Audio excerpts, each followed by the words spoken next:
নমস্কার বন্ধুরা, এই মুহূর্তে আবহাওয়া নিয়ে সব থেকে বড় আপডেট, কোথায় কোথায় চলছে তাণ্ডব, বিস্তারিত জানিয়ে দেবো এই ভিডিওটির মাধ্যমে। ভিডিওটি যদি ভালো লেগে থাকে অবশ্যই লাইক করবেন এবং চ্যানেলটিকে সাবস্ক্রাইব করবেন। আইএমডির পূর্বাভাস অনুযায়ী আজ আবহাওয়া পরিস্থিতি আরও খারাপ হতে পারে। ঘূর্ণাবর্তের কারণে আরও বাড়বে বৃষ্টি, আকাশ থাকবে দিনভর মেঘলা। গতকাল কলকাতায় ব্যাপক বৃষ্টির ফলে শহরের বেশ কয়েকটি অংশে তীব্র জলবদ্ধতা দেখা দিয়েছে। এর ফলে বাসিন্দারা তাদের স্বাভাবিকের জীবনযাত্রা বজায় রাখতে হিমশিম খাচ্ছেন। ভারতীয় আবহাওয়া দপ্তরের পূর্বাভাস অনুসারে শহরে আরও বৃষ্টিপাতের সম্ভাবনা রয়েছে।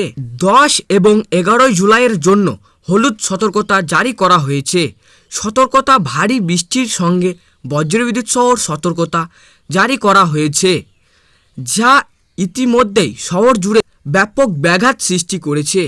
কলকাতা সহ দক্ষিণবঙ্গের আবহাওয়া বর্ষা এবং নিম্নচাপের জোড়া ফলার কলকাতা শহর জুড়ে ঝিরমিরে বৃষ্টি হতে পারে।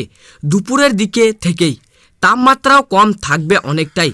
কলকাতা সহ পশ্চিম বর্ধমান, বাঁকুড়া, বীরভূম, ঝাড়গ্রাম এবং পশ্চিম মেদিনীপুরে কিছু অংশে তাপমাত্রা 30 থেকে 32 ডিগ্রি থাকবে।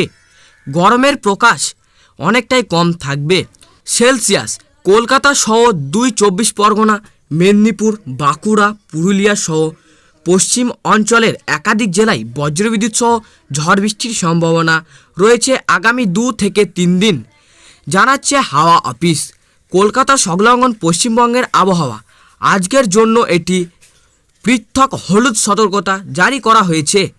পূর্বাভাসের ভারী বৃষ্টিপাত এবং বজ্রপাত আবশ্যকতা থাকায় পূর্বাভাস দেওয়া হয়েছে। আজ আকাশ সকাল থেকেই মেঘলা থাকবে এবং 1 বা 2 পলসা বৃষ্টি বা বজ্রপাতের সম্ভাবনা রয়েছে। বজ্রপাত এবং 30 থেকে 40 কিলোমিটার প্রতি ঘন্টায় বেগে ঝোড়ো হাওয়া বইতে পারে। অন্যদিকে উত্তরের একবারের বিপরীত আবহাওয়া, গরমের তীব্রতা বেড়েছে, বৃষ্টিপাত তুলনামূলকভাবে কম। দার্জিলিং, কালিম্পং, শিলিগুড়ি, জলপাইগুড়ি সহ উত্তরবঙ্গের একাধিক জেলায় বিকেলের দিক থেকেই ভারী বৃষ্টি হতে পারে, তবে তাপমাত্রা খানিকটা বেশি থাকবে। আজ শিলিগুড়িতে আজ সর্বোচ্চ তাপমাত্রা 32 ডিগ্রি পর্যন্ত হতে পারে। মালদাতে তাপমাত্রা সামান্য বেড়ে থাকবে 23 ডিগ্রি সেলসিয়াস আশেপাশে। রাতের দিকে বেশ কিছু জেলায় বজ্রবিদ্যুৎ সহ বৃষ্টিপাতের পূর্বাভাস রয়েছে। এই ছিল আজকের আবহাওয়া খবর। ভালো লাগলে লাইক করবেন, চ্যানেলটিকে সাবস্ক্রাইব করে পাশের বেল আইকনটি টিপে প্রেস করে আমাদের সঙ্গে থাকবেন।